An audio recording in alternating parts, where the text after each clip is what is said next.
do all take advantage of the record amount of fringes, our biggest ever exhibition, and everything Conference has to offer.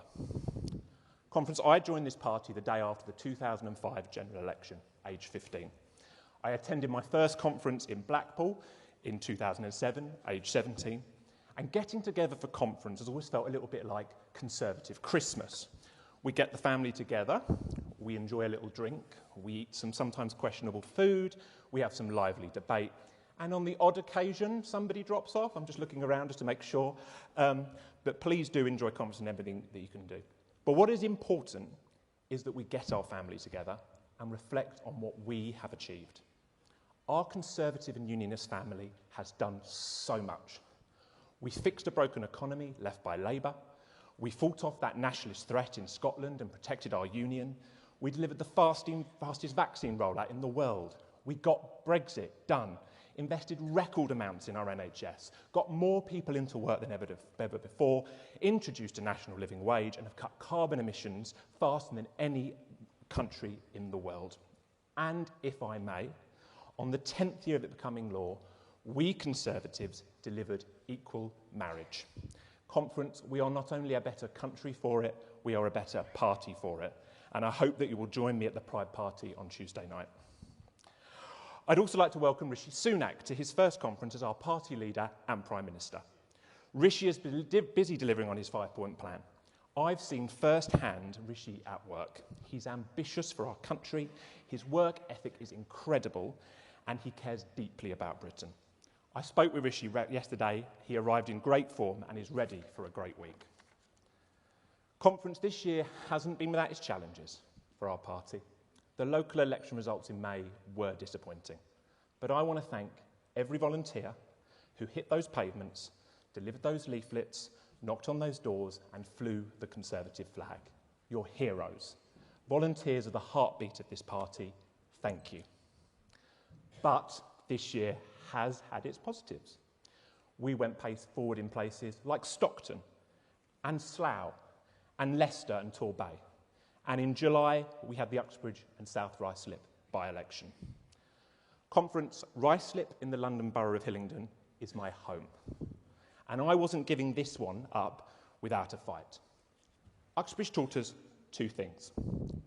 When we let Labour into power and we let them run our towns and cities, they always do it badly. I'm proud of London, but Sadiq Khan has failed us. He's lost control of crime in London, he's bankrupt TfL, massively increased council tax, and this year he hammered the poorest Londoners and the smallest businesses with his driver tax expansion of ULEZ. Be in no doubt, Sadiq Khan lost Labour that election, but in May we have an opportunity to paint our city blue and elect my friend Susan Hall as the next Conservative Mayor of London.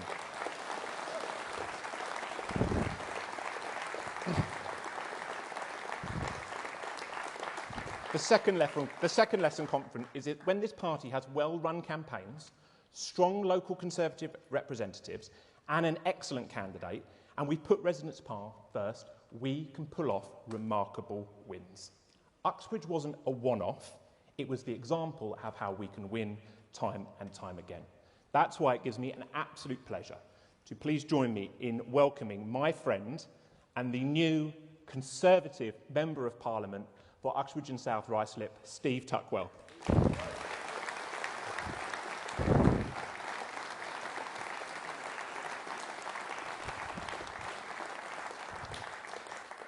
Conference, this week is our chance to lay out not only the next chapter for our party, but the roadmap for the future of Britain, with our offering to the British people. We are not the oldest and the most successful political party in the world by chance. I know we have the team that can win a fifth historic general election and deliver that bright chapter in our country's history. So, my message is simple. Enjoy Conference, enjoy Manchester, and then it's game on.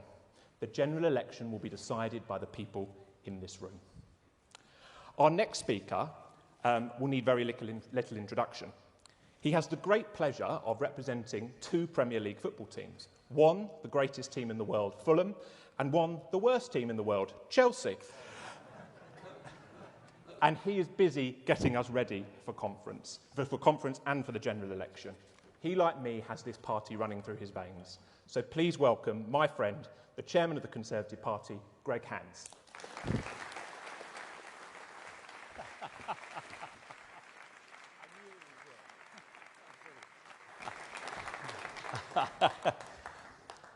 Ladies and gentlemen, after that unique introduction, it gives me enormous pleasure to welcome you as well to Conservative Party Conference 2023 here in the dynamic city of Manchester. Now, when the Prime Minister asked me to take on this role in February as your party chairman, I could not have been more excited. Having been a member for 37 years, and a representative at every level, chairman of my university Conservatives, an elected student union officer, a ward chairman, a councillor, a group leader, an MP, a government whip, a government minister, and a member of the cabinet, I can truly say that there is no greater privilege than to lead our great party into the next general election alongside our great Prime Minister, Rishi Sunak.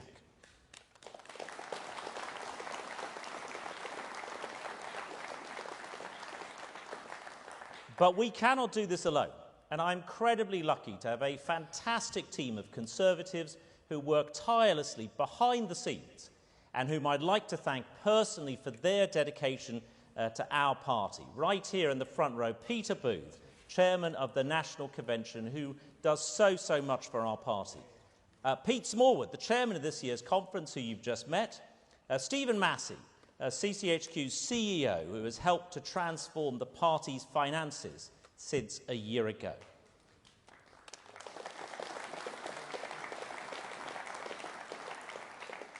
Douglas Ross and Andrew R.T. Davies, you'll hear from shortly, for their outstanding work in exposing the hypocrisy of what life is like under the SNP in Scotland and Labour in Wales.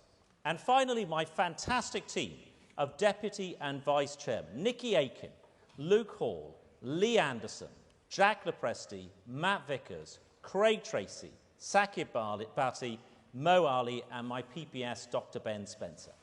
So, ladies and gentlemen, we are one big Conservative family. Whether you've been a member for 50 years like Edna from Brecon and Radnorshire, or a member for just over 12 months like Leo from Bristol. Now, as chairman, I've had the great pleasure of campaigning this year in over 50 constituencies, and if I haven't got to you yet, you can expect a visit very soon. And we have seen what happens when you do great campaigning. Look at Uxbridge.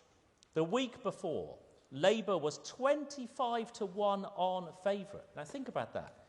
Labour was so favourites that you put £100 on, and if Labour won, you'd only get £4 back. But we knew we had the right policies, a superb turnout from everyone across all levels of the party, and a first-class candidate in Steve Tuckwell. Now, I'm going to go one better than Pete Smallwood. I'm going to actually ask Steve Tuckwell to stand up. Steve, stand up. You've been brilliant.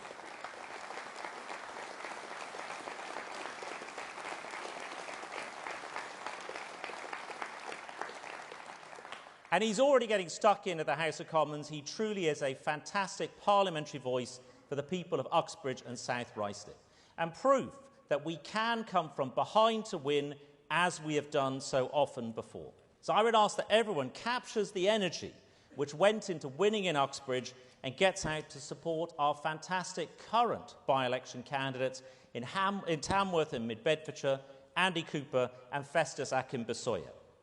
So by-elections aside, we will, of course, have several elections next year. A full set of local elections in May. Police and Crime Commissioner elections, led by our fantastic group leader, Katie Bourne. We also have our flagship mayors and candidates across the country standing for election next year. In the West Midlands, we have Andy Street. The East Midlands, Ben Bradley. Tees Valley, Ben Houchin. North Yorkshire, Keane Duncan and others. And in London, GLA and mayoral elections, as Pete has already said, a chance to throw out a Labour mayor who has been an unmitigated disaster for our great capital city. Proof again, as if we didn't need to see it again. We know this, that when Labour run things, they run them badly. Londoners are starting to see through it, and we have a brilliant candidate in Susan Hall who will, on the 2nd of May, prove to Sadiq Khan that actually Sadiq can't. And we will, and I don't think I'm breaking any state secrets here, also have a general election. Now, this is likely to be a general election where the Conservatives enter as the underdogs. And I know in recent years you will have had difficult conversations with voters. I certainly have. But I would say just 3 things about those conversations. First, every single conversation I have had on the doorstep has been improved by the mention of Rishi Sunak and the job that he does as our Prime Minister. Second, that there is no enthusiasm for Sir Keir Starmer and even less trust in him. And third, that wherever Labour runs something in the country, they run it badly. Let me tell you first about our great Prime Minister. The message coming across loud and clear from the doorstep is that people can see we're moving in the right direction, that the Conservatives are getting on with the job, and that Rishi Sunak is the right man to steer this country through extremely challenging times. People understand also the tough choices and the trade-offs that true leadership entails. They look at our Prime Minister and see someone who is prepared to make the tough, long-term decisions to get the country on the right path for our future. Someone who's not afraid to challenge the old-style Westminster politics of short-termism that we have seen so much of in the past. That earns respect. It wins trust.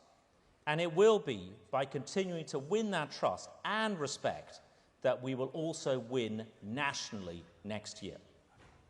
Which takes me to my second point, that there is no liking for Sir Keir Starmer and definitely no trust. Who is the real Sir Keir Starmer?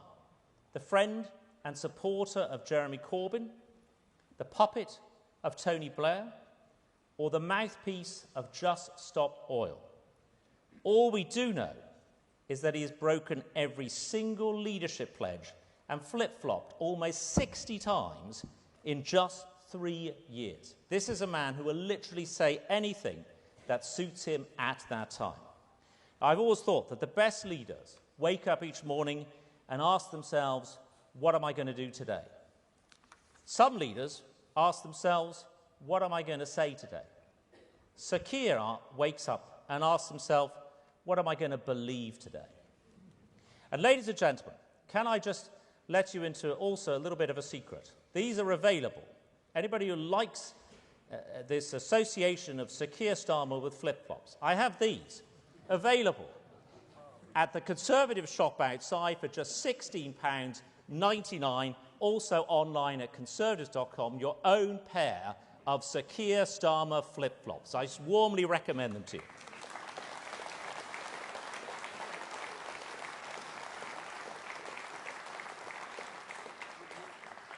But not once has there been any clear plan for Britain from Sir Keir.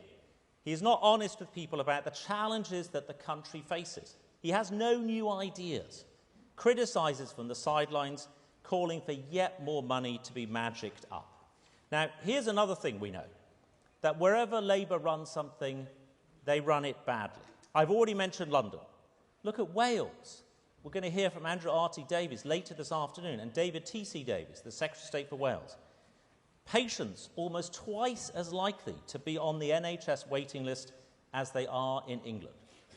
But according to Sir Keir, Labour in Wales is, quote, a blueprint for what they would do in Westminster. Now, that's not a blueprint, ladies and gentlemen. It is a red flag, and it's bringing Wales to a standstill. Look at Labour-run Birmingham City Council. Its leader handpicked by Sir Keir and his union paymasters to sort out the finances. Praised by Sir Keir just a few months ago. So what did they do? They voted unanimously to bump up their own pay packets, blow millions of pounds on consultants, all paid for by hiking council tax for hard-working local people by the maximum amount. This is Europe's largest local authority. Before being hit by a £760 million legal bill for, and here is the irony, equal pay claims. £760 million for one local authority. A Labour council that spent more time thinking up, you might remember this, from the height of the pandemic, more time thinking up new woke street names than looking after their own finances. Birmingham City Council really did have a diversity grove. They had an Inspire Alley. And now, ladies and gentlemen, they are up Bankruptcy Avenue. From what we do know of Labour's plans for the UK, the entire country would go the same way. Labour's plan for energy, lovingly crafted by Just Stop Oil, would leave only foreign powers. Their plan for immigration, decided not by us, but by Brussels.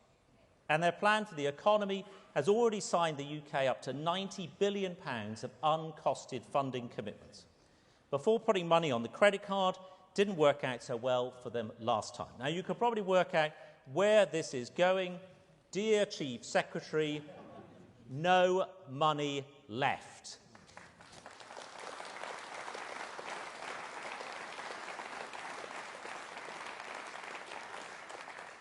And that reminder, ladies and gentlemen, should tell us that we need to work to stop Labour getting back in. We cannot let them do to the UK what they have done to Wales, what they have done to London, and what they have done to Birmingham. There is a surefire way to stop them in their tracks. It's through effective campaigning, ladies and gentlemen, and winning next year at all levels. Now, let me tell you something about somebody who did know a thing or two about campaigning. A much-loved member of our Conservative family who represented his constituents with the utmost dedication. Sir David Amess, Member of Parliament first for Basildon and then for Southend West. Many of us will remember his campaigns on issues, including the honouring of Raoul Wallenberg for his amazing humanitarian works in World War II, support for those suffering from endometriosis, and, of course, the awarding of city status to his beloved Southend-on-Sea. And many of us remember well, I'll never forget the day, the deeply shocking circumstances of his murder in the course of his duty. So today, in his memory, I am proud to announce the launching of the Sir David Amess Fund to support more dedicated local campaigning. The Sir David Amess Fund will be available to all of our members of Parliament to apply for. The fund will be focused on supporting local campaigns which transcend party politics, such as campaigning to secure city status for their town. There will be 2 successful applicants each year, with funding made available to support them campaign on and better promote their local cause. And I'm delighted to confirm that Anna Firth MP, Sir David's successor in Southend West, who's watching this now from the train on her way up to Manchester, will work with me to pick those successful applicants. So today I make one other announcement to help get local campaigns up and running. As chairman, I know the value of being well organised locally and the importance of CCHQ having a strong network of campaign managers has in helping making that happen. And that is why, since the start of this year, we have more than doubled the number of campaign managers that CCHQ employs. And for the first time ever, we have started to hire digital campaign managers as well. They are helping to build our social media presence, collecting more emails, and filming engaging local content. We saw just how important our digital campaign managers were in Uxbridge, where we campaigned relentlessly on social media and email against the ULEZ. And conference, I want to ensure you know we will be expanding the number of campaign managers we have in advance of the general election to support you on the ground. Whilst we'll be growing the number in the period up to the next general election, I've also challenged my colleagues in CCHQ to find sensible and creative solutions for the long term to ensure that the feast and famine of campaign managers we've seen in recent years ends. So I want to ensure that we are forward-looking and growing a sustainable, well-trained and experienced campaigning organisation. Conference, I will leave you with one final thought. As we go out and campaign, as we make our arguments, we shouldn't be apologetic about what a Conservative government led by Rishi Sunak means. It means strong, and decisive long-term action on the things that matter most to people. Action that the country needs to put us on the best footing for the future. Now, when I look back at the achievements of this country under the Conservatives, I take great pride. I've been a minister in this government almost continually for 12 years. Pride that, back in 2010, we made the tough choices to get the country's finances back under control. That has made us more able to withstand the headwinds that have come our way since. Pride that we kept our great union together in 2014. And thank you, Nicola, for your help in cementing that this year as well. Pride that when the British people asked us to deliver on the result of the EU referendum, we kept true to our word and we got it done. Pride that we used those new freedoms to deliver a world-leading vaccination programme and to help beat back coronavirus and provide the financial support that British families and businesses needed.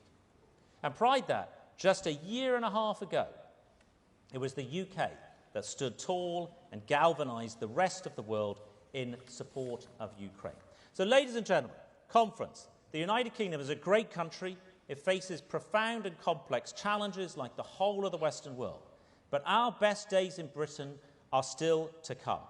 The country is best served by strong, decisive leadership that is focused on delivering a brighter future for everyone, the leadership of our Prime Minister, Rishi Sunak, and this great Conservative Party. And by working together as a great Conservative family, we can ensure victory in 2024, economic renewal, and a stronger and happier United Kingdom. Thank you very much indeed, and welcome to conference.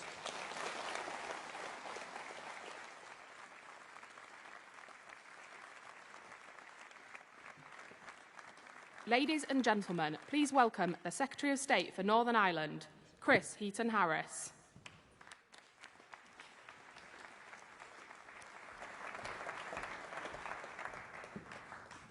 Hello, conference, and welcome. For the last 391 days, I've had the best job in government, being Secretary of State for Northern Ireland. In that time, I've travelled the length and breadth of Northern Ireland, and it's been truly an honour to see and meet so many amazing people, social enterprises, businesses and voluntary organisations. I've been to places like Harland and Wolff, the world leaders in shipbuilding, where, thanks to a Ministry of Defence contract, shipbuilding is returning to Belfast. Places like the Game of Thrones studios, the TV series that has generated huge amounts of money for the Northern Ireland economy. And places like Hinch Distillery, the home of Northern Ireland, some of Northern Ireland's finest whisky and gin. As my spads will know, that was a really tough visit. Northern Ireland has so much to offer, not just to the 1.9 million people that live there, or the 5 million tourists who visit every year, but to us all as an integral part of the United Kingdom. This was demonstrated to me yesterday, down the road in Lee, where I had an excellent visit with our MP there, the brilliant James Grundy, to a company called O'Neill's, a sportswear company with a factory in Northern Ireland and a design centre in Lee that employs 40 people. You'll no doubt have seen their name emblazoned on rugby and football kits of teams across the United Kingdom, including the brilliant Lee Rugby Union Football Club, who I also met yesterday. O'Neill's is just one example of how Northern Ireland contributes to our economy and the Union. And I'm proud it's my job to represent Northern Ireland, and I'm proud it's the job of my great ministerial team too. And I have superb support from Steve Baker and Lord Kane, and our amazing PPS, Tom Hunt, our brilliant whips, Rob Largan, Lord Courtdown and Lord Mott. And it's our job to bang the drum for that small, bustling, proud part of our country, and that's what we do day in and day out, and I thank you all for it. Conference, I don't need to remind you that we are the Conservative and Unionist Party. This party and this government will never shy away from our support for the Union. Northern Ireland is stronger for it, its future is strengthened by it, and the United Kingdom is and will be greater for it. I didn't mention Harland and Wolff earlier by accident. No, those 900 jobs are being created by the United Kingdom's Ministry of Defence for ships that will protect the United Kingdom, a contract that is an obvious and direct benefit of our union. And let's not forget, It wasn't too long ago that Sir Keir Starmer loyally served under a Labour leader who wanted to break up our precious union. You heard Greg say, but under Starmer, Labour flipped from saying they campaigned for the union in a border poll to bravely failing to pick a side. But now we know all too well that Starmer's positions on all sorts of policies change more than a weather vane. It's only our party that will relentlessly advocate for the union, because we know just how important Northern Ireland is to it. When I started in the role of Secretary of State, many in Northern Ireland were unbelievably frustrated with the Northern Ireland Protocol. Agreed with the best of intentions, its flaws became quickly apparent. Too many businesses based in Great Britain, unsure of the regulatory environment they found themselves in, decided to pull back from servicing consumers in Northern Ireland. There are problems that affected everyday lives regarding the movement of pets, plants and parcels, and with even medicine supplies coming under threat. The Prime Minister recognised this too and sought to change it, focusing on the practical concerns that had been raised and always keeping the protection of the union as his priority. And so we agreed the Windsor Framework. After months of negotiations, we reached a deal with the European Union that removes trade barriers, allows goods available on shelves in Great Britain to move freely into Northern Ireland, ensures Northern Ireland benefits from the same VAT and alcohol taxes as the rest of the United Kingdom, safeguards Northern Ireland's place in the United Kingdom internal market through agreements on medicine and state aid, and protects the economic rights of the people of Northern Ireland, and provides a basis for us to move forward as one united country.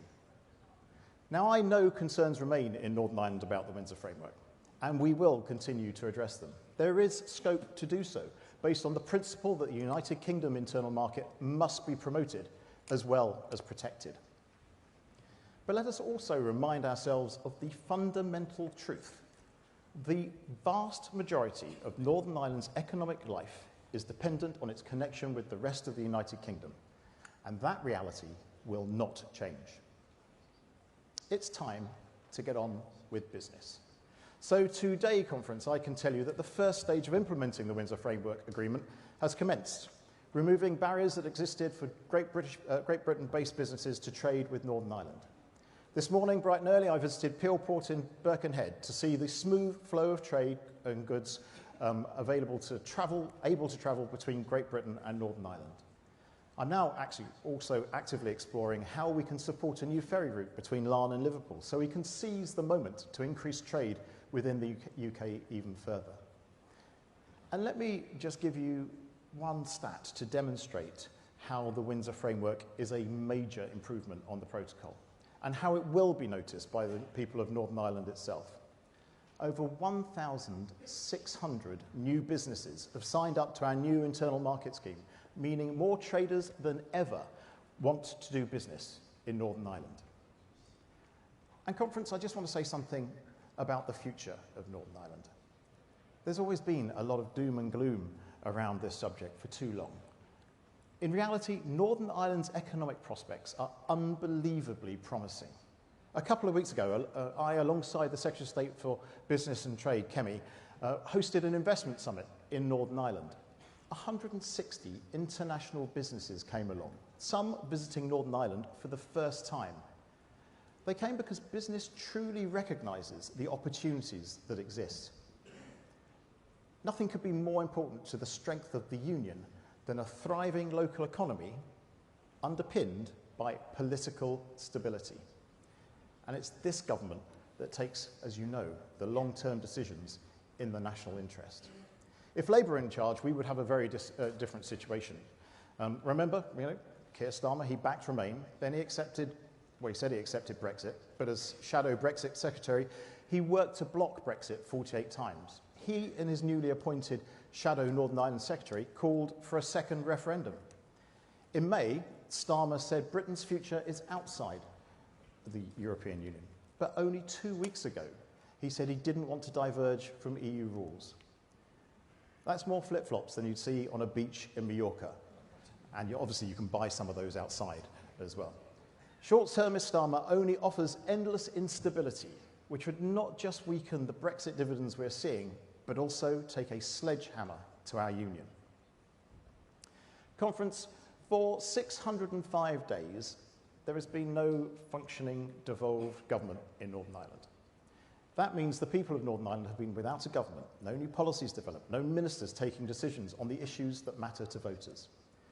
Since starting this job, I've been working to get politicians back to Stormont because I believe the people of Northern Ireland are best served by the MLAs they elected to take decisions for them. People in Northern Ireland need their locally elected politicians to take action, to make Northern Ireland's finances more sustainable, to improve the health service there, where 22% of the population are on a waiting list. And there is, I'm afraid, a very long list of other things that need to be sorted. So I say to my friends in the unionist community, we will continue working to answer your remaining concerns. You know and we know that progress has been made and we are working in a constructive spirit. And it is clear that the vast majority of people and their political leaders want to get this done. Conference, it is the 25th anniversary year of the signing of the Belfast Good Friday Agreement. Since then, Northern Ireland has come a tremendously long way. But for those 25 years, victims, families, survivors have been left, some of them have been left without answers about what happened during the 30 years of the Troubles. This Conservative government recently passed the Northern Ireland Troubles Legacy and Reconciliation Act. And whilst it delivers on a manifesto commitment we made to our veterans, it's also of genuine help to all of those affected by the Troubles. It sets up a body that aims to provide answers and accountability to those who want it, and is open to all victims of the Troubles. Conference, if I may, I'd very much like to thank Lord Kane here sitting at the front for steering this piece of legislation through. It's massively changed over the course of the last year, and it needed all of his immense skill and diplomacy throughout that time to get it over the line. So thank you, Jonathan, indeed.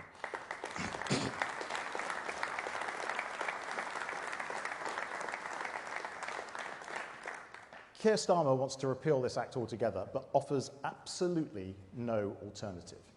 Labour have flip-flopped on this issue going back to the days of Tony Blair and Peter Hain, and yet again it is a Conservative government that's made a hard but long-term decision to solve a problem that had been left unaddressed by Labour and would be undone by Starmer. So, Conference, Northern Ireland has come a long way, and I know it can go even further. It's thriving as a centre of creativity, innovation and entrepreneurship. Those 160 investors from across the globe who descended on Northern Ireland last month for our investment summit did so because they know Northern Ireland has a bright future that's brighter as being part of the United Kingdom, with its troubled past behind it, with its executive back up and running. The opportunities available for the people of Northern Ireland are endless. And the union of the United Kingdom will be strengthened for decades to come. And this Conservative and Unionist Party and this Conservative government will do all it can to help Northern Ireland on its journey to a brighter, prosperous future as an integral part of our United Kingdom. Conference, thank you very much indeed.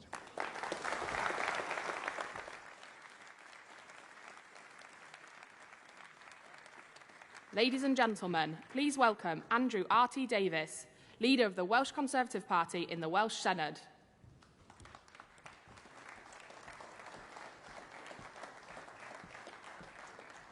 Well, good afternoon, Conference. And this is the moment where you don't want to say he should have gone to Specsavers, looking at the autocue screen so far away from this lectern, to say the least.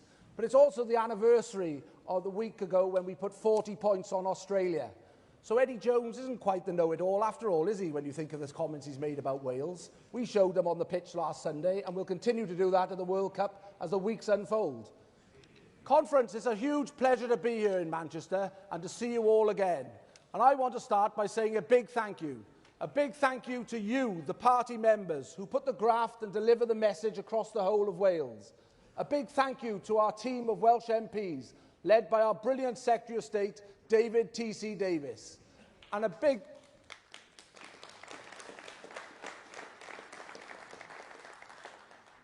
thank you to our Senedd members, who work tirelessly every day, holding Mark Drakeford and Labour to account. A big thank you to our Prime Minister, who has shown leadership and stamina in the face of some of the biggest challenges this country has had to face. Taking the tough decisions is never easy, but that's exactly what Rishi is doing, taking the long-term decisions for a brighter future. As a party, we all want to protect our environment and reduce emissions, but we must do it in a way that doesn't hit working families in the pocket. Rishi's common sense approach will achieve that. The contrast with the Welsh Government, the only part of the UK where Labour are in government, couldn't be more stark. Rather than take a common sense approach, they're motivated by extreme ideology. In the past month, they've introduced a blanket 20 mph speed limit across the whole of Wales. Labour's own figures show that this will cost the economy £9 billion. The cost of changing the signs alone is up to £40 million. And nearly 500,000 people have signed a petition calling for Labour's blanket 20 mph speed limits to be scrapped. But Mark Drakeford won't listen. And the Labour minister who imposed the blanket 20 mph speed limits on Wales arrogantly dismisses the decent Welsh people who signed the petition as anti-safety. What's worse, blanket 20 mph speed limits isn't the only extreme policy Labour have imposed on Wales. They've also banned all major new road building projects. And that's not all. Our Prime Minister has introduced tough measures to secure our borders through our Illegal Migration Act. But in Wales, Labour want to pay illegal migrants £1,600 a month. And Labour's other big priority in Wales, spending £120 million on 36 more politicians. This is extreme ideology from Labour, and it has imposed dangerous measures onto the Welsh people. It is also a distraction from the things that matter. Let us take our Welsh NHS, which has been run by Labour for the past 24 years. Waiting lists are far longer than in England. Ambulance response times are slower, and cancer outcomes are worse. And unlike in England, where the Conservatives have protected the health budget, Mark Drakeford and Labour voted to cut our Welsh NHS. And just a fortnight ago, Welsh Conservatives once again voted to protect our Welsh NHS from the cuts that Labour want to impose, supported by the Nationalists. Their priority isn't the Welsh NHS. It's spending £40 million on blanket 20 mph and £120 million on 36 more politicians. They're out of touch, and their extreme ideology is also hurting our Welsh economy. Their balmy road building ban has deterred investment, and their toxic tourism tax has hit a key Welsh industry. But there's one thing we must not forget, and this matters to everyone across the United Kingdom. Keir Starmer has described Mark Drakeford's Wales as his blueprint for the whole of the UK. That's right, Starmer will deliver longer NHS waiting lists, he'll deliver open borders, and he'll wage war on the motorists. Drakeford has cozied up to the Welsh Nationalists who prop up his administration, and Starmer would do exactly the same with the SNP. That's what's at stake at the next general election, and why, as Conservatives, it's our duty to win. So we leave Manchester, we must roll up our sleeves and get on the campaign trail and hammer this home. I'm as proud a Welshman as they come, and it pains me to see what Labour have done to Wales. And I don't want to see that happening across the rest of the United Kingdom. So together, let's stop that happening. Let's take the fight to Labour. Together, we are taking the long-term decisions for a brighter future, and we're delivering for our great country. Thank you, Conference.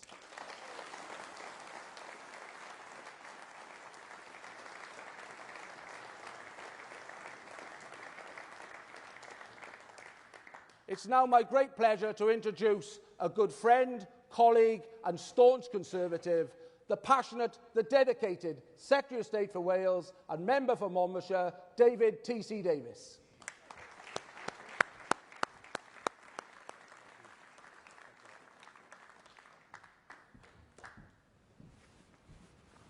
Well, ladies and gentlemen, it's always a pleasure to be introduced by Andrew R2 Davis, who, as you can see, is so energetically holding the Labour government to account in Wales. And we're also joined today by many of our wonderful Senedd members, by our Welsh members of Parliament, by, of course, our councillors, by my predecessor, Peter Fox, who's now the Assembly member, the Senedd member for Monmouth, all of our activists, and, of course, many, many others from Wales. It's always a mistake, actually, to single anyone out, as I just did, but I do want to pay a quick tribute to one of my predecessors, Simon Hart, who did a fantastic job as the Secretary of State for Wales and is now serving as our Chief Whip and doing a very good job at that as well. I do mean that, by the way, but it is always a good idea to say nice things about the Chief Whip at all times in my job. But how wonderful it is to be in Manchester, to feel already the enthusiasm and the energy to get out on the doorsteps and to win the next general election. And here in Wales, we do have a special role to play in winning that historic fifth term. Because in Wales, we have suffered for over 2 decades with an incompetent Labour government, which, as Andrew has just pointed out, Sir Keir Starmer sees as his blueprint that he wants to roll out across the rest of the United Kingdom. Let me just remind you again, ladies and gentlemen, of some of the failures that we have had to endure in Wales. We have had over 20 years of failure to deliver high standards in the National Health Service, where 27,000 people have been stuck on a Welsh NHS waiting list for over 2 years. According to Keir Starmer, this is a blueprint that he will roll out for the health service across the rest of the United Kingdom. We've had over 20 years of failure in schools, which has led to Welsh pupils receiving the lowest scores in the United Kingdom for reading, for writing, and for maths. And once again, Labour described this as a blueprint for the rest of the United Kingdom. And just as we've seen in London, so we see in Wales, Labour is failing hard-pressed drivers and continuing to wage its war against motorists. As Andrew reminded us, we've been hit with draconian 20-mile-an-hour speed limits, costing £33 million just to put the signs in place, but it's going to cost many, many billions of pounds in terms of the hit to our economy. 500,000 people have signed a petition against the move, more than actually voted for Labour at the last Senedd elections in Wales, but they bury their heads in the sand and ignore the mounting criticism. Did you know, ladies and gentlemen, that Labour ministers in Wales like to have chummy meetings with Extinction Rebellion? Can it be a surprise to any of us that they have decided that one of their flagship policies is to cancel all road building projects? That's right, no new roads will ever be built again in Wales. So we sit there in ever-increasing traffic jams, breathing in fumes, and Labour ministers, who do like to fly around the world a bit, by the way, tell us that all of this is going to combat climate change. Frankly, it feels to me as though our Welsh Labour government will not be happy unless we're moving around Wales by horse and cart. But instead of taking the action to make sure that children are educated, that patients are treated, that commuters can drive to work, what do we get? Well, we got plans from Welsh Labour for a ridiculous nanny state ban on meal deals as we know them. We also have a Labour-run Welsh government which has set out proposals to spend over £100 million creating dozens of extra politicians within the Senedd. And within 7 days of announcing this, they were telling the NHS to cut its services. It gets worse.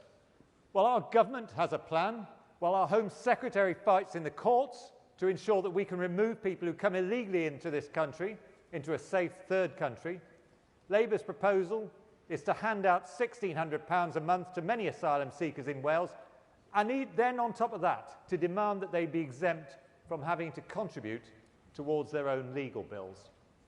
It's all part of Labour's blueprint for the United Kingdom.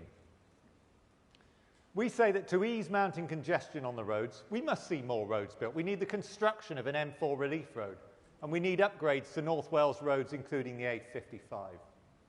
We call on Labour to end its absurd 20-mile-an-hour blanket speed limit on Welsh roads, which its own analysis has warned will hit the economy by more than £4 billion.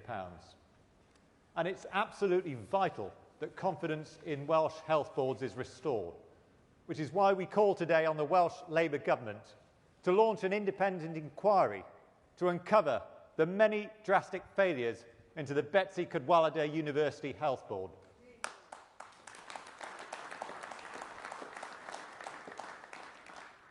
And with 27,000 people currently stuck on a waiting list for more than 2 years, Labour need to focus more of their resources on tackling this backlog. Before anyone says to you, ladies and gentlemen, that perhaps they say that they don't have enough money, let's just remind ourselves of one thing. The Welsh Labour government are currently receiving the largest funding settlement from the UK government in the history of devolution, thanks to our Prime Minister, Rishi Sunak. We are providing a record £18 billion a year, which is still increasing in real terms over this spending review period.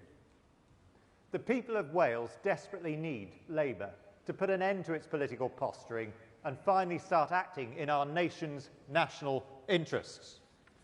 We need to hold Labour account for what they've been doing in Wales and make sure that it doesn't happen to the rest of the United Kingdom. We must contrast Labour's appalling record of failure with delivery by our Conservative government. This was a government which was elected to sort out Brexit, and we have delivered. This was a government that brought the UK through the worst health crisis in a century and rolled out the fastest vaccine in the world. And it was our Prime Minister as Chancellor who ensured the fastest and most generous furlough scheme in the world. More than 100 jobs were saved in Wales alone. Our government has stood up for democracy in Ukraine, so much so that the Ukrainian president has publicly thanked the Prime Minister and this government for the United Kingdom's leadership. And while Labour have failed Wales, the Conservative Party have been delivering. Under Rishi Sunak, Wales has so far received more than £200 million as part of our ambitious levelling up agenda. Wales received not one but 2 free ports, which will generate thousands of local jobs for local people. And only today, the Prime Minister announced that 4 places in Wrexham, Barry, Merthyr Tydfil and Cwmbran, places which Labour have forgotten, will receive £20 million over 10 years to invest in local people's priorities. We've also recruited thousands of extra police officers to keep Welsh streets safe. And our bold plans for Wales do not stop there. Just this month, along with Kemi Badenoch, I was able to announce £500 million is going to secure the future of steel in Port Talbot. It's a plan, ladies and gentlemen, that has saved thousands of jobs and means that steel will continue to be made in South Wales.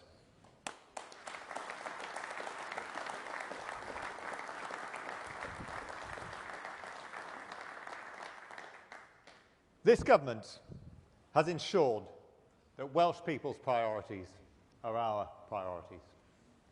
And ladies and gentlemen, when the election comes, there'll be a simple choice to make. So we need to get out on the doorsteps and remind people what that choice is. It's a choice between a Labour Party, already in power in Wales, that would give us more taxes, fewer immigration rules, failing public services, and a war on motorists, or the choice of a Conservative government which will continue to deliver lower inflation, a growing economy, better public services, and stopping small boats. And on every doorstep, in every conversation, at every opportunity, let us make it clear that we understand that these are the real priorities, that we will deliver on them, and with Rishi Sunak in charge, we will win that historic 5th term in office. Thank you.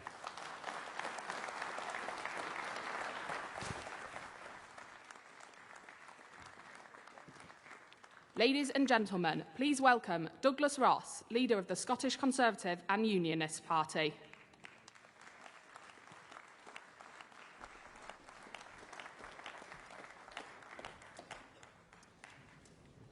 Thank you, Conference. It's fantastic to speak to this gathering of the Conservative and Unionist Party. We in this hall and members across the country are Unionists by definition. It's in our party's DNA. To be a Conservative is to be a Unionist. Unlike our opponents, Conservatives don't apologise for being British we embrace it. We celebrate our common history and heritage and look forward to that shared future Scotland, England, Wales and Northern Ireland will continue to build together. Conference, I know that Rishi Sunak and this UK Conservative and Unionist government are taking the long-term decisions to build a brighter future for Scotland and the whole of the United Kingdom. I was with our Prime Minister in Aberdeenshire in the summer when he announced over 100 new oil and gas licences in the North Sea, and he gave the go-ahead to the new carbon capture cluster facility in Peterhead. These announcements will strengthen energy security for the whole of the UK, but they will also secure tens of thousands of skilled Scottish jobs. Jobs that Labour and the SNP would put on the scrap heap as soon as possible to appease green extremists like Just Stop Oil. Well, the last thing that Scotland needs is a Miliband millstone around our neck. This Conservative and Unionist party will never abandon North Sea workers like Keir Starmer would. We are now the only party you can trust to stand up for Scotland's oil.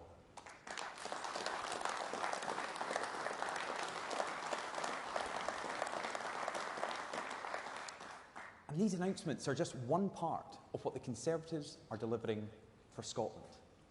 From free ports to spaceports, roads to ferries, supercomputers to agricultural technology, we are investing in the projects that will drive growth across our whole country, secure and create Scottish jobs and Scottish businesses, and strengthen the essential contribution Scotland makes to our United Kingdom.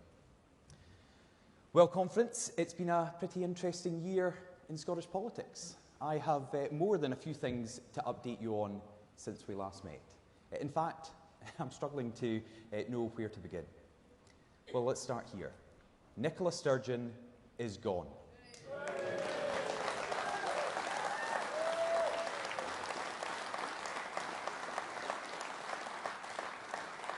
Let me just repeat that.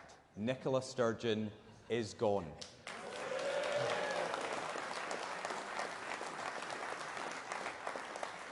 For years, we were told that she was unstoppable, that she could apparently do no wrong.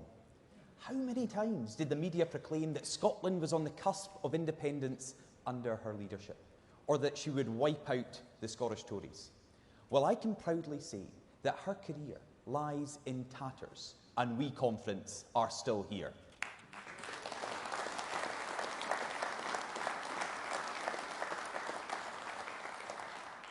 It was our party, the Scottish Conservative and Unionist Party, that was the constant thorn in her side. We stopped the SNP from winning a majority in election after election. We fought her dangerous gender reform bill, which, let's not forget, Conference, was backed at each stage by Labour.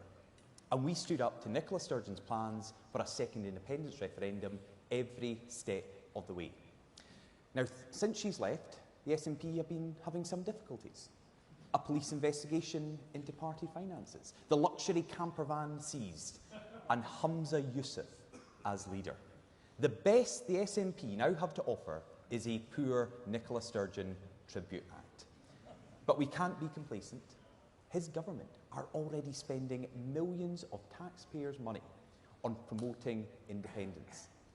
And Humza Yousaf is treating next year's election as a proxy referendum. Nicola Sturgeon may have quit, but the SNP haven't gone away. They're down, but they're not out. They are just as dangerous to the future of our country than they have ever been. We still need to fight for every vote to win as many seats as possible, because next year we can deliver a fatal blow for the campaign for independence. We can ensure the Nationalists fall short again, and we can put Humza Yousaf's government on notice.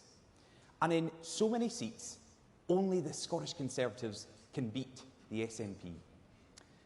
Conference, this Conservative UK government delivers for Scotland.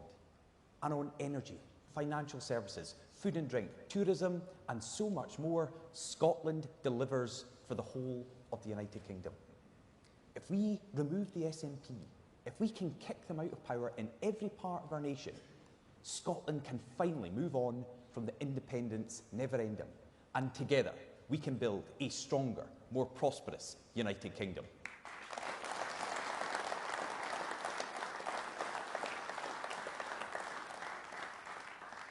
Now, to speak more about strengthening our country, let's welcome to the stage the man who put Scotland at the heart of the UK government, the scourge of SNP globetrotting, the bin man of the Greens recycling schemes, the defender of women's rights, my friend, your Scottish Secretary, Alistair Jack.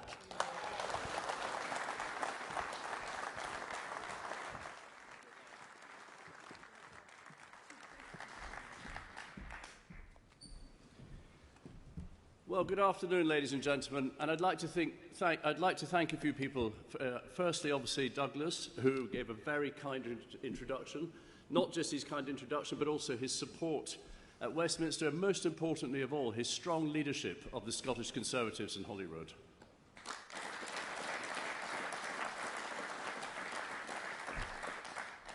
Secondly, I'd like to thank my Scotland Office ministers, Malcolm Offord and John Lamont, the ministerial team. They're sitting here at the front of the auditorium, and they do excellent work in Scotland. I want to thank them for everything they do. Thank you very much, gentlemen.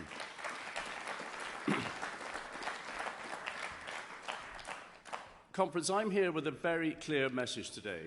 The United Kingdom has never been stronger, and that is not by accident. Yes, it's true, the Nationalists are doing everything they can to strengthen the Union for us. They have shredded whatever credibility they once had, but I'm not going to comment on a live police investigation.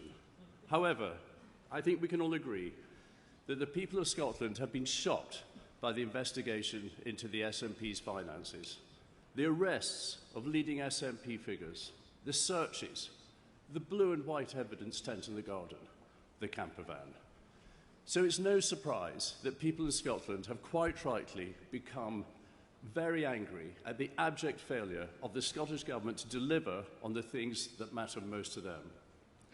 They are sick and tired of record NHS waiting times, of poor standards in our schools, and then, of course, there's the ferries, or the lack of them. The SNP and their Green Coalition masters are dragging Scotland down more and more every day, and people have come to the obvious conclusion: if the Nationalists can't even organise a bottle deposit return scheme properly, all their talk of removing Scotland from the United Kingdom is pure fantasy.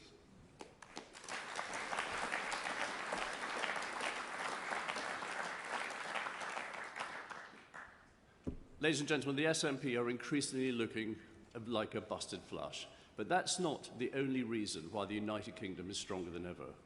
The Union is stronger than ever thanks to this government, the most active and effective UK government in Scotland in the devolution era. And I'm very proud of that. And I'm very proud of that because we have a great story to tell. We have delivered record funding for the Scottish Government, so they really have no excuses for their poor performance in areas such as health and education. We have supported families across Scotland facing cost of living pressures. We have pledged to halve inflation, to get the economy growing, creating better jobs and to bring down the national debt. And we're reaching out across the world to maximise the benefits of Brexit, striking trade deals worth billions of pounds to our distillers, our salmon producers and our defence industry.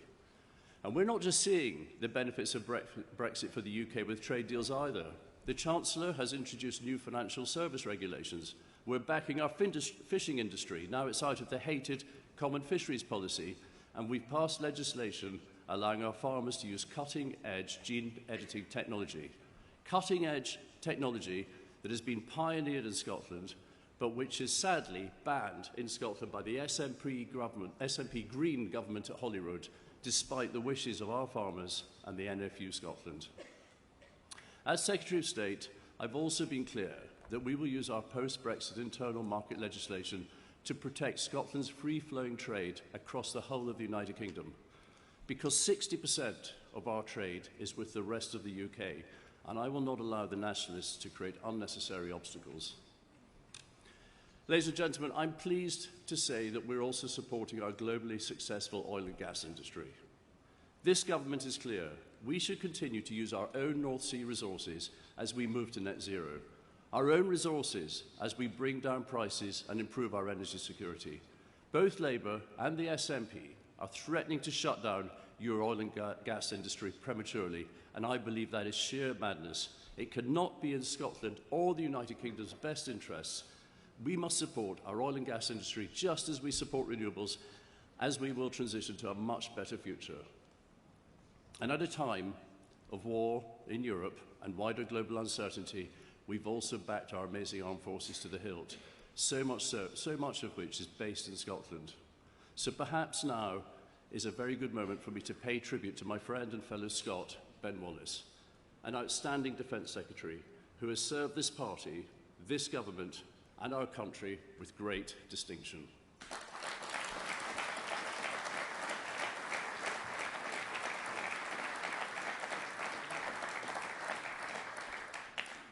Ladies and gentlemen, there is more.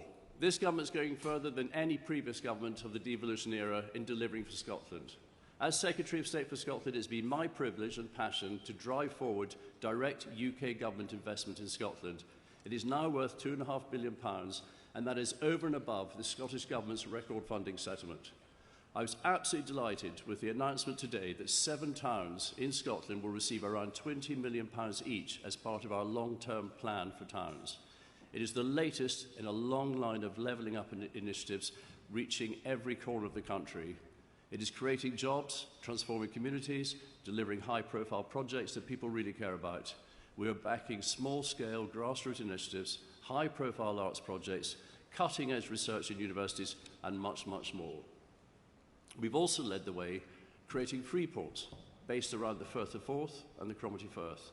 The Prime Minister and I visited the Cromarty Firth where the news was announced, and I know that he, as a long-term champion of free ports, is as excited as I am about the impact this will have on the Highland economy. We're following up that by creating investment zones in Aberdeen and Glasgow.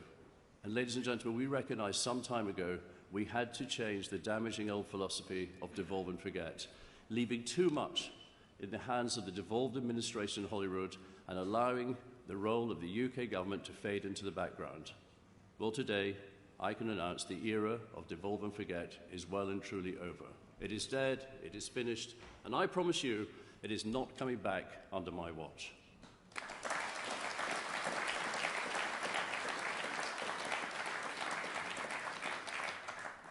On scores of projects, we are now working directly with local councils and other responsible delivery partners, and I call that real devolution.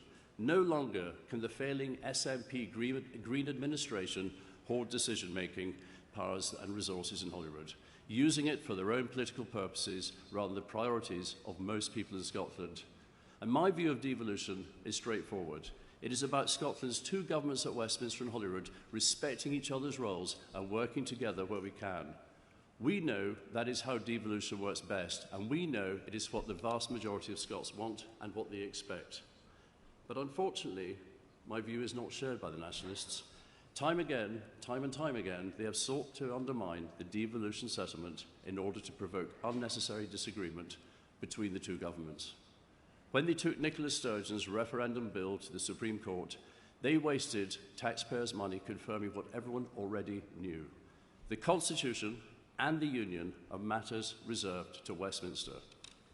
When they tried to introduce a new system of self-ID for trans people, their gender recognition reform bill, they ignored the harmful impact on safeguards for women and girls in existing reserved legislation. And when they tried to bring a bottle deposit return scheme, they failed to consider the impact of cross-border trade. In each case, I felt it was my duty as Secretary of State for Scotland to step in. And I will not stand by, and I will not allow nationalist ministers to undermine or abuse the devolution settlement for their own political purposes. Not now, not ever.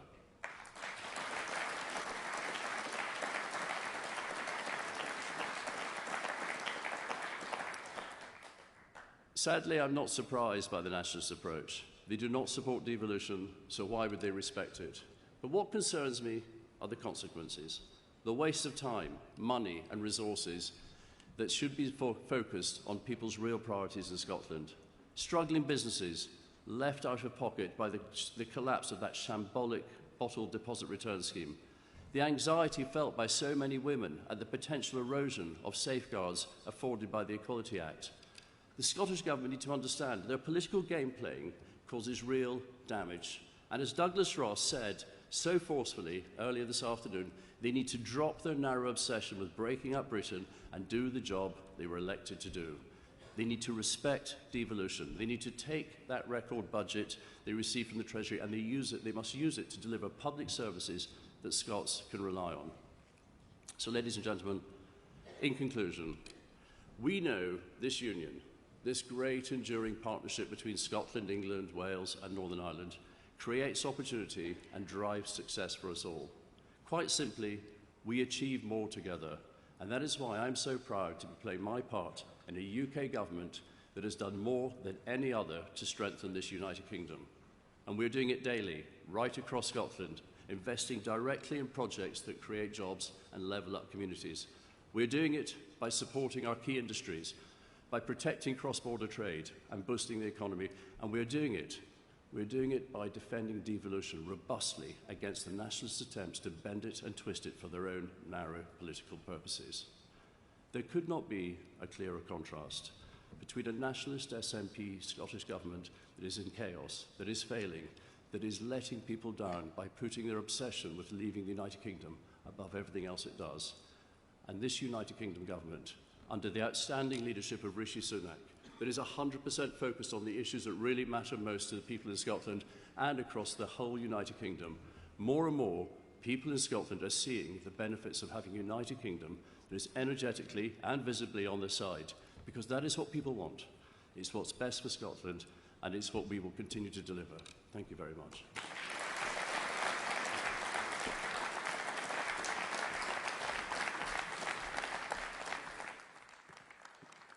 Ladies and gentlemen, please welcome the Secretary of State for Defence, Grant Shapps.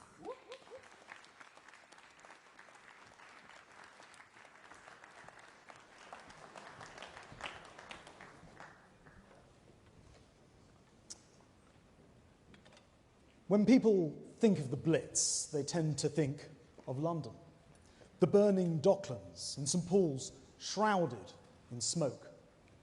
But Manchester endured its own Blitz early on in 1940, where some 680 people were killed.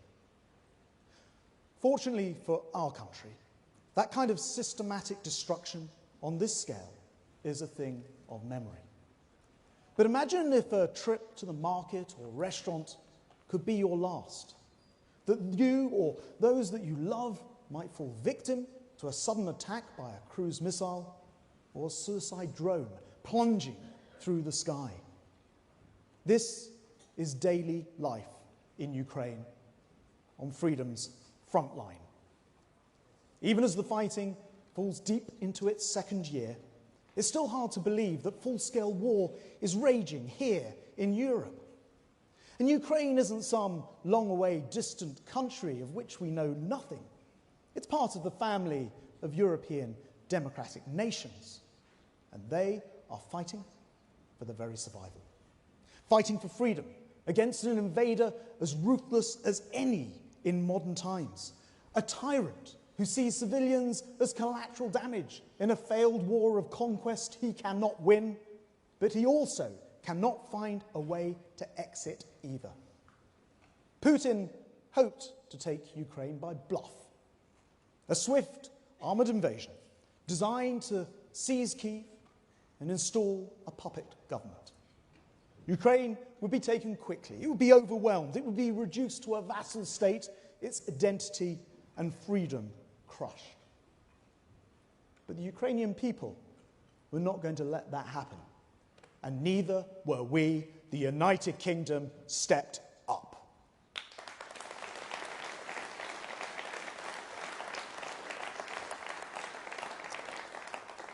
We have provided billions in military aid, second only to the contribution of the United States.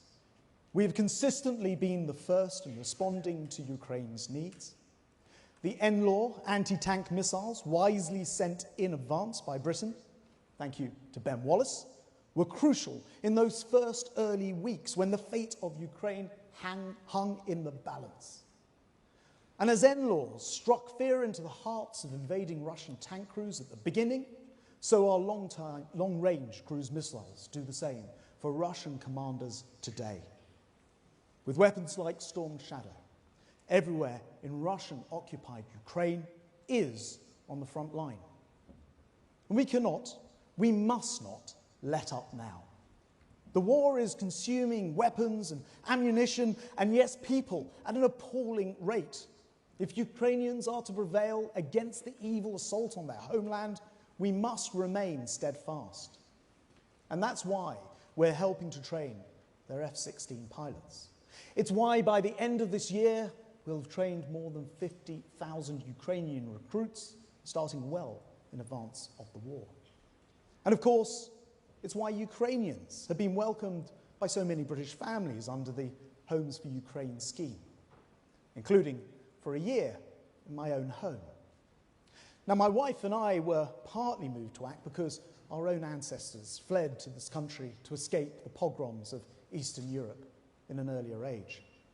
But what really moved us most was the palpable sense of generosity from the British public for our new arrivals to Britain.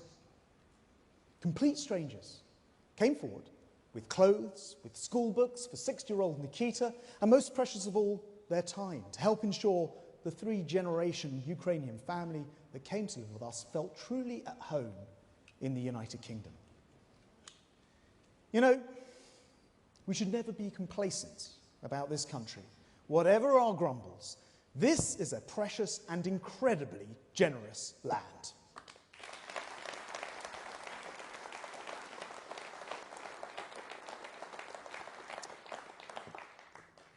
On my first visit to Ukraine this summer, I visited Nikita's nursery in Kyiv. I saw the apartment block across the road from his kindergarten that had been destroyed by one of Putin's rockets at the start of the war. This was the attack that made Nikita, his mother, his grandmother, together with their dog Max, flee from Ukraine. Only as I glanced across the street from his nursery this summer, there was no bombed-out shell to view. The apartment block had already been completely rebuilt, re-inhabited. What I was witnessing was the iron resolve of the Ukrainian people, ordinary people, maintaining a semblance of life even amongst the air raid sirens, rebuilding their homes the moment they get the chance. And last week, as Defence Secretary, I visited Kyiv again. And this time, I met with the steely resolve of President Zelensky himself. At a time when he could have left the capital, at a time when he could have become a leader in exile, he did not. He stayed put, and he provided inspiration for his people, and he showed remarkable bravery.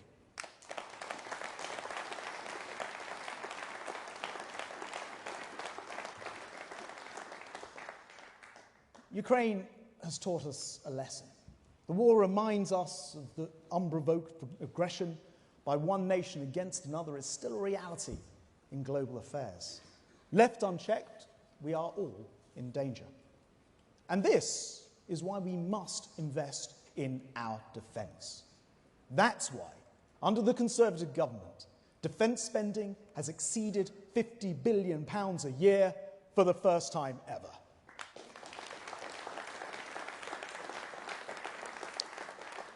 And conference, it's why we'll maintain our leading position in NATO by increasing defence budget to 2.5% of GDP when conditions allow.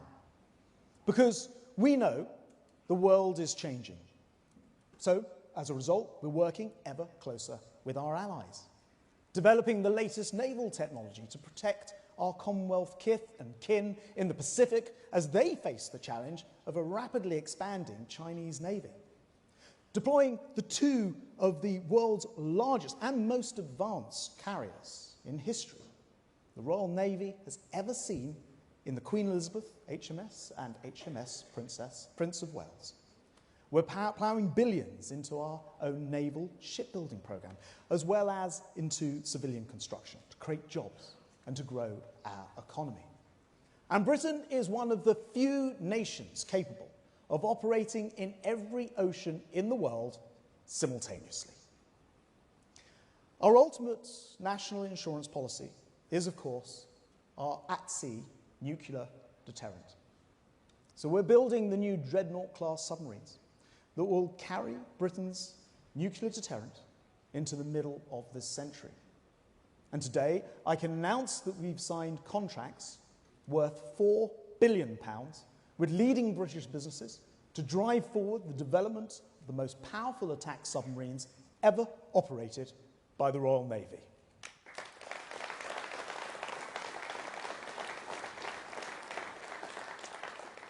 These hunter-killer AUKUS submarines will empower the Royal Navy to maintain our strategic advantage under the sea, enabling us to compete with emerging navies anywhere in the world as our world becomes more unpredictable and dangerous. Today's announcement will support thousands of jobs, from Barrow-in-Furness, where these submarines will be built, to Derby, where our reactor build facilities will be expanded. And by backing British businesses to develop them, we're taking the long-term decisions we need to boost our defence industry and to grow our economy. Under our Prime Minister's leadership, the Conservatives are putting UK at the very heart of NATO.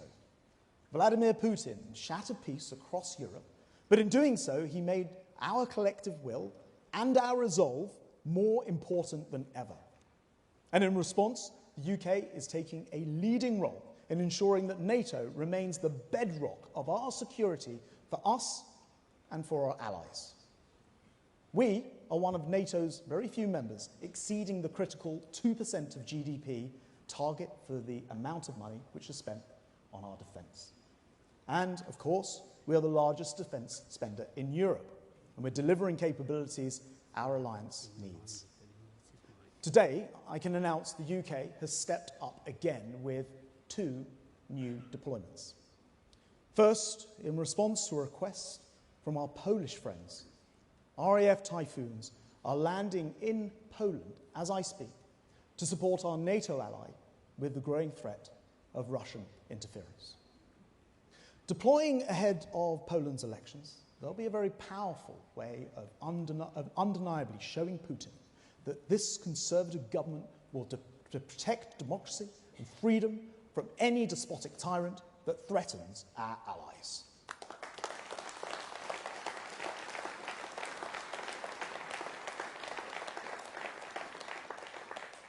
And second, ahead of what I think has been a concerning week, or at the end of what I think has been a concerning week, there's been a request from NATO's Supreme Allied Commander, Europe.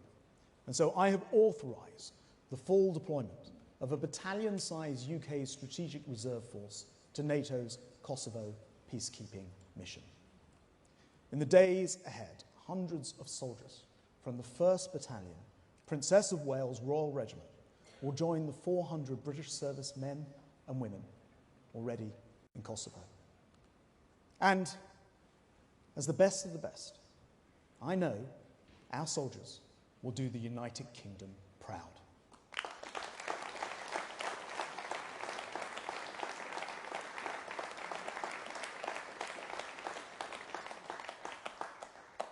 We've been unwavering in our support for NATO, contributing to every allied mission that they have and supporting them this weekend, so that when NATO contacted us, they knew the answer from the United Kingdom would be yes.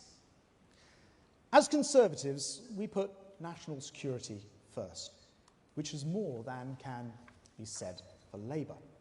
So, what is Keir Starmer's approach to our fundamental security? Simple. He personally campaigned to make one Jeremy Corbyn Prime Minister, the man who called for NATO to be disbanded. Starmer actually backed plans for Britain to adopt a non-nuclear, non-aligned defence policy. In plain English, that meant scrapping Trident, abandoning NATO, and leaving us naked in the face of nuclear threats from the Kremlin. And that isn't just the Starmer of the past. Since then, he's gone further, appointing a shadow foreign secretary who has repeatedly voted against renewing our nuclear deterrent. You know, in the military sphere, it's sometimes good to keep your enemy guessing. The problem with Keir Starmer is that on policy, he keeps everyone guessing, including himself. What would Britain's armed forces look like after 5 years of Labour? Who knows? The man will say anything to get himself elected. But the one thing we do know is that you just cannot trust Labour on defence.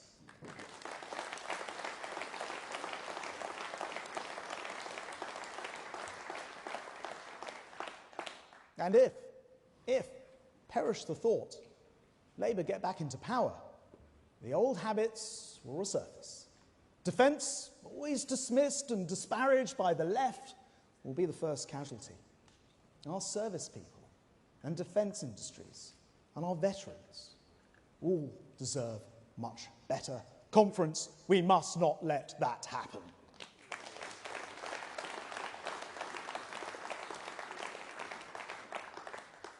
But there is one area in which we absolutely must do better. Service life is tough enough on families, servicemen and women, without having to put up with substandard accommodation. There are too many old and creaking buildings in our estate, and that lowers morale. Our accommodation estate is in fact very large. Indeed, if the Ministry of Defence was a housing association, it would rank amongst the biggest in the land. So I'm making it a personal priority to improve its quality, which is why we're injecting £400 million to ensure that we provide the modern accommodation that our service families deserve. And while resolving this problem will not be instantaneous, I am determined that we fix it in order to support our brave men and women at home as well as on the front line. And while we're on the subject of morale, I want to end by saying something about our party. One of the things I most admire about the military is that they don't gloss over the harsh realities. Now, times are tough.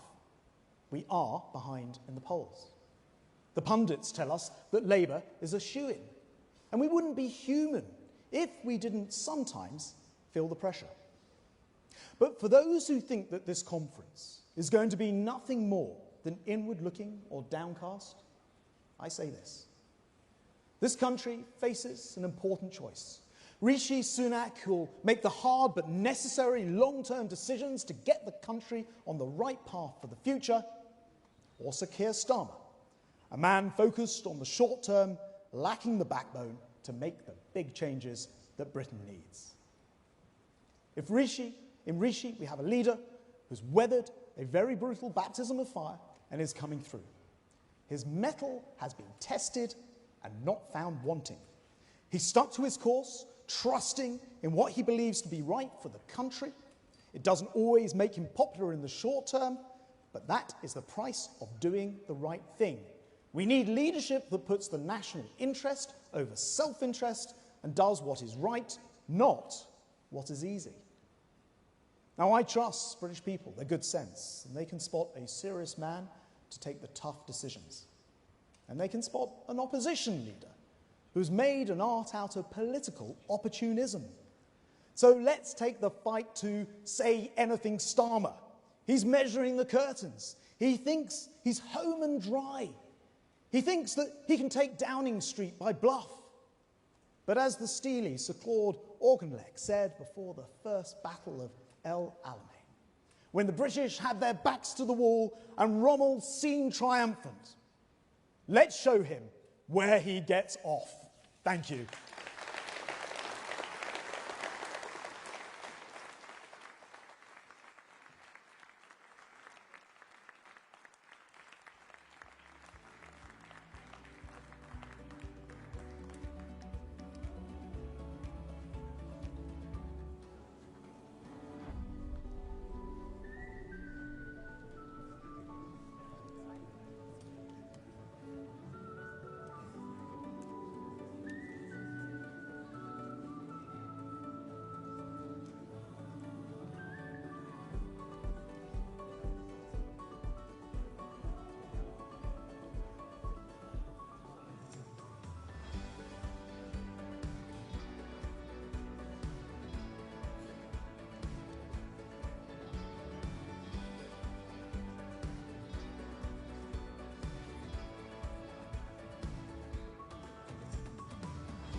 Britain is back. Labour want you to think that we're a small country with no influence on the world stage. Our country's reputation for the rule of law has been badly damaged.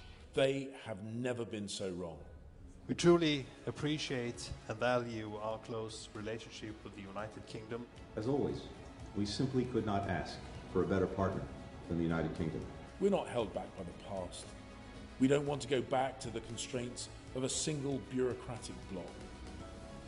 Our vision for this country is forward-looking, optimistic, global. And we can be proud that the Conservatives are working and winning for the British people all around the world. Ladies and gentlemen, please welcome the Foreign Secretary, James Cleverly.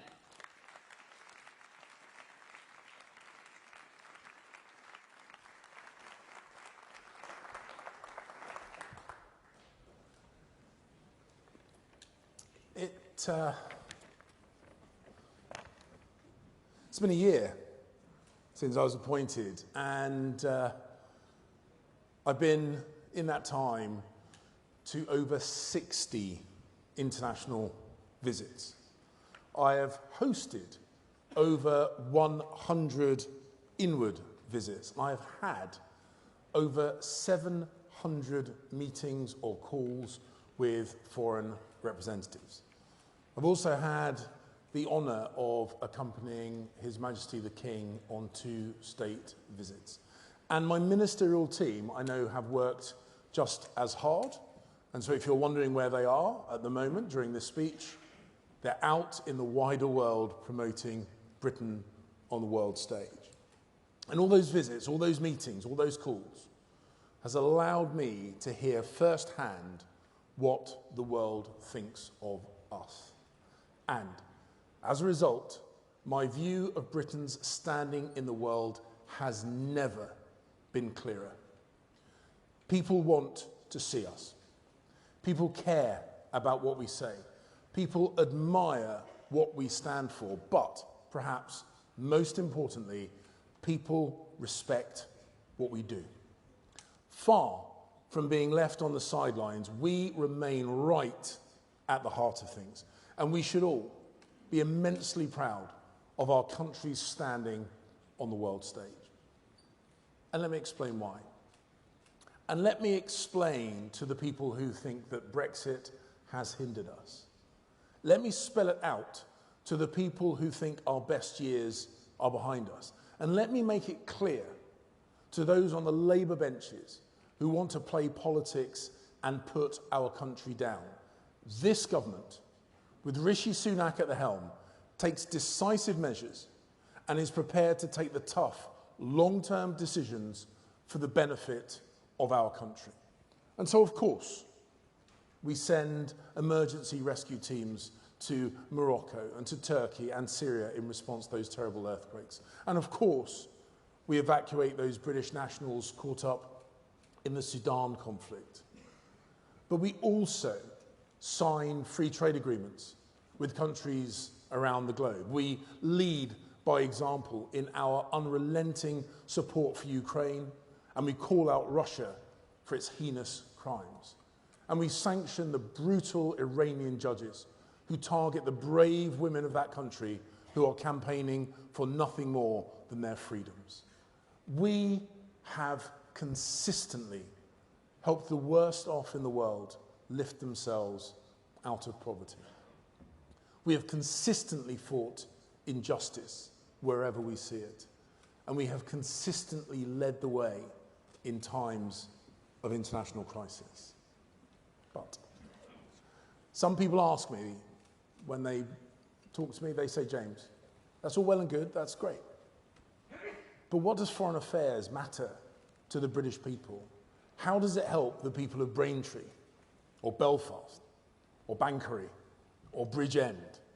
Well, it helps because when we engage with our allies, old or new, we become safer and we become more prosperous. The PM gets it. Our party gets it. You get it. Keir Starmer and his crowd don't get it.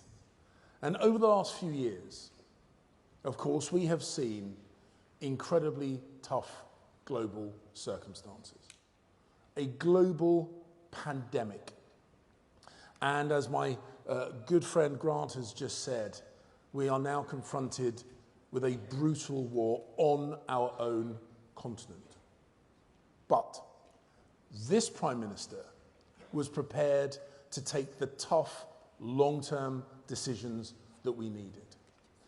And we have thrived, despite the incredibly strong economic headwinds, powered by the pandemic and intensified and amplified by the war in Ukraine. And because of his long-term decisions, our economy is back to pre-pandemic levels, and Britain has recovered quicker from that pandemic than Europe's biggest economies. Under this Prime Minister, we have made immense progress in very little time. And unlike under Starmer, Labour are all talk. Under Sunak, we are about action.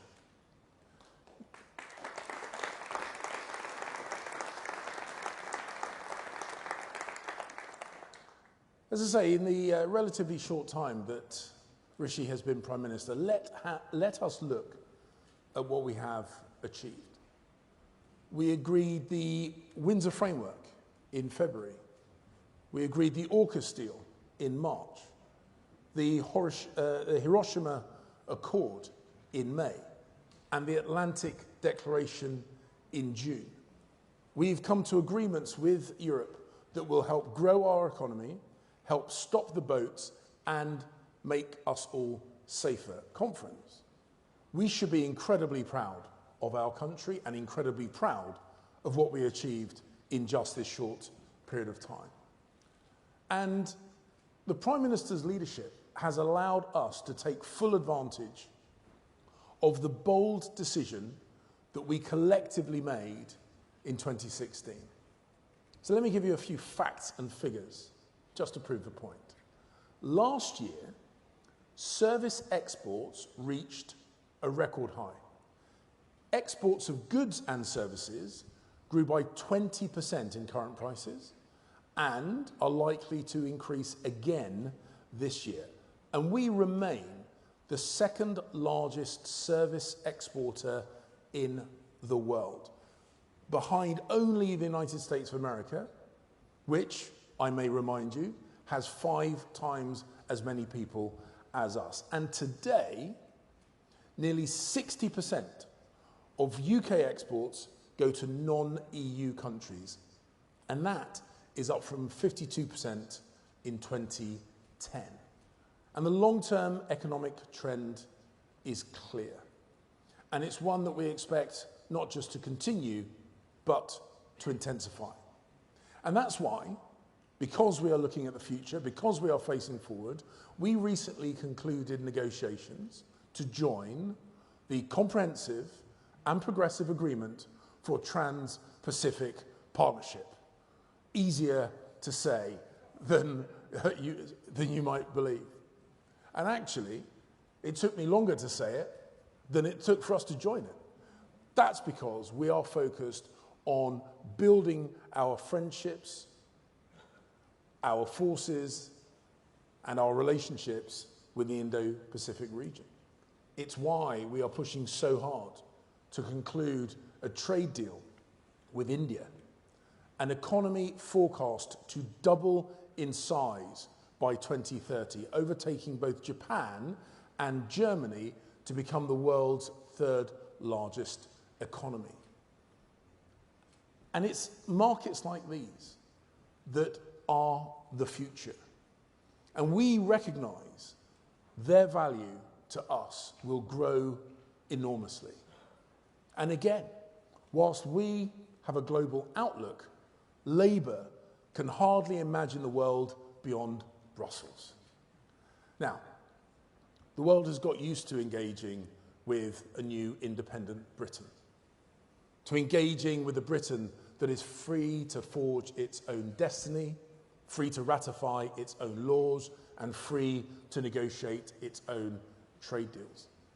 And our newfound independence has enabled us to repeatedly get ahead of events, whether that's with the manufacturing of life-saving vaccines, which then gave us the ability to lift out of lockdowns, or whether it's the sanctioning of the Russians involved in the illegal, brutal and disgusting conduct both domestically and abroad. And yes, I'm especially proud of our record when it comes to the support of the people of Ukraine.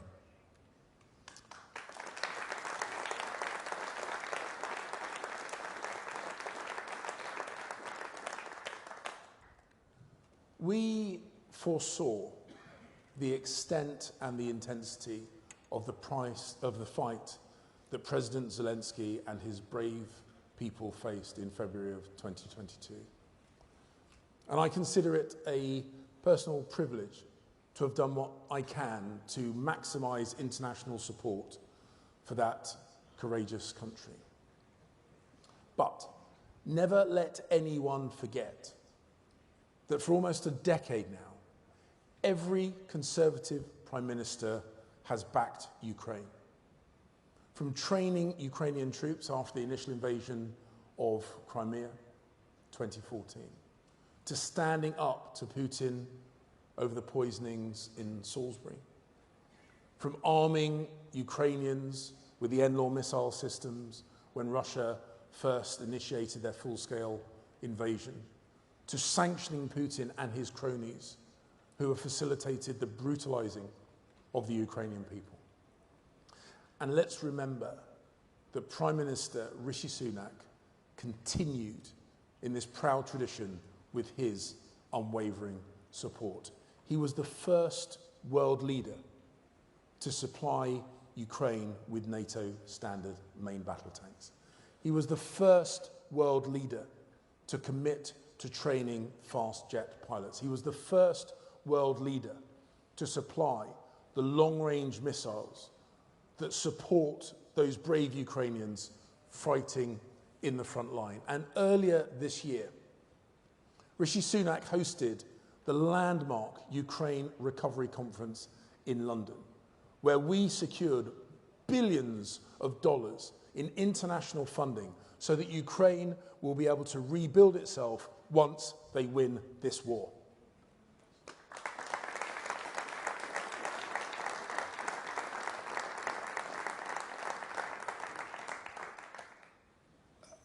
Whilst I occupy this great office, I've considered the many challenges that we face as a nation, and I've contemplated the ways of making my department more effective at tackling those obstacles. For example, when it comes to stopping the boats, we have and will continue to coordinate and cooperate not just across government, but with our international allies as well. We have collaborated closely with the governments of the countries where these inhumane people smuggling gangs are based. But I recognise that we need to keep going. And so today, I've written to all of our ambassadors, all of our high commissioners, and I've instructed each and every one of them to do even more work with the countries in which they represent the UK to help stop the abhorrent trafficking of human lives across the English Channel. Be in no doubt at all, our diplomats will redouble their effort to bring an end to this terrible, terrible injustice.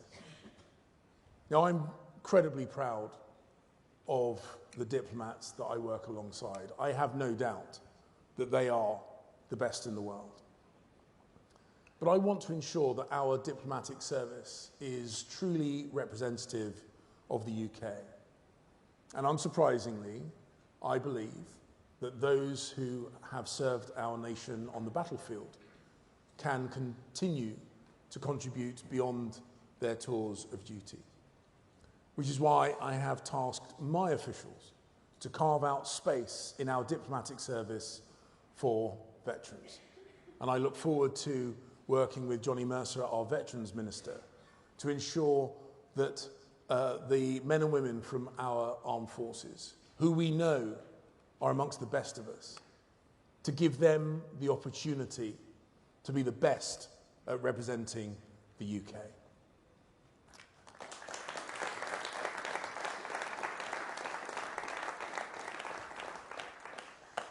And you will forgive me, but it does make me immensely proud to offer those who have served our country with unparalleled distinction the opportunity to serve their nation once again. Speaking of service and pride, you will know that I served as chairman of this great party during 2019. And I remember the doomsters and the gloomsters who predicted another hung parliament. They predicted an outright Conservative loss, or at best, modest Conservative gains. And those were the people whose amazing predictions predated the most significant electoral victory of recent times and an 80-seat Conservative majority. And yet, today, I see the same old faces, the same voices, the same old politicians making the same old tired predictions.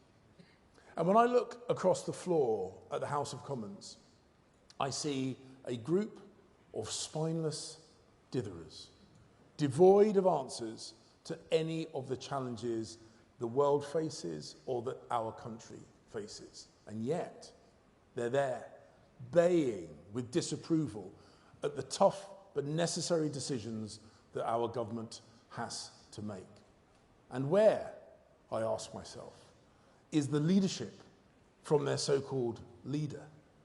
Because Sir Keir can't make up his mind whether he supports leaving the EU or whether he supports remaining in the EU or rejoining the EU. He pledged to cut tuition fees in order to get elected as Labour leader and then went back on his promise as soon as he became Labour leader. He resigned from Corbyn's cabinet, then he rejoined Corbyn's cabinet, then he campaigned to make Jeremy Corbyn Prime Minister. What we see is no clarity, no consistency, no policies, no plan, only the same old tired opportunistic politics. Keir Starmer's Labour Party doesn't stand for anything. And whilst Sir Keir and his comrades represent the tired politics of the past, the Prime Minister is ready to do things differently. And why? Because the Conservative Party believes in Britain's epic potential, and the Labour Party is unwilling to take the tough decisions that will ensure the prosperity and the safety of this country for generations to come. Conference, I can think of nothing more counterproductive than handing over the keys of government to a group of political chancers and visionless ideologues. It is a scenario I refuse to entertain. Because a party that does not believe in Britain cannot be trusted to lead it. Only the Conservatives have a plan for the future. Only Conservatives will take the tough decisions that will keep us safe and keep us prosperous. Only the Conservatives will stand with pride on the world stage. The people of this great country will see that, and that is why they will vote for Rishi and the Conservatives at the next election. Thank you. Thank you very much.